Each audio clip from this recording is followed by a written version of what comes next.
not listening. He's trying to dupe those people who are and control the narrative of people who are saying he is listening and cares. He doesn't. For the third time in the last 10 days, he's had another version of selling public land. And in this version here, this proposal says it would force a sale of up to 1.2 million acres of public lands across 11 western states. So it's mandatory.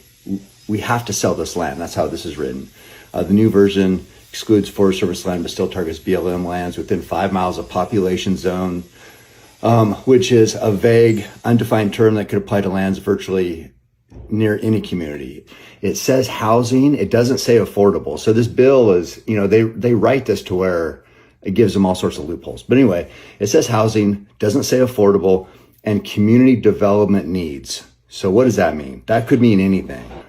The community development needs are also not defined in any restrictive way. Essentially, this is a land grab. Senator Mike Lee has spent over a decade trying to sell off public lands in the state of Utah.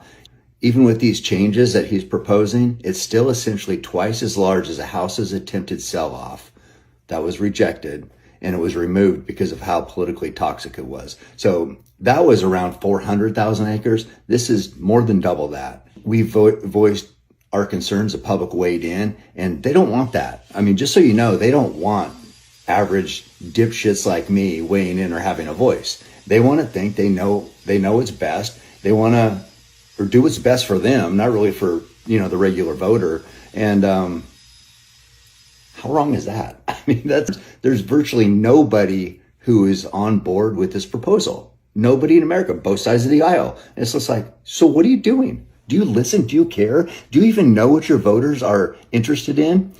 Maybe spend a little less time in DC with all the snakes back there, with all the lying and backstabbing and backdoor deals and grab-assing, and maybe just go back to Utah. Maybe hang around with those people. Remember those people who, shake your hand, look you in the eye and tell it like it is? I think you should spend a little more time with people like that, because that's who I'm hearing from, and they don't seem that pleased with your work. There's a few other things. This is, again, a public land sell-off provision masquerading as a way to provide more housing, but it lacks safeguards to ensure land is used for that purpose with no mechanism of enforcement. Research suggests that very little of the land managed by the BLM and USFS is actually suitable for housing.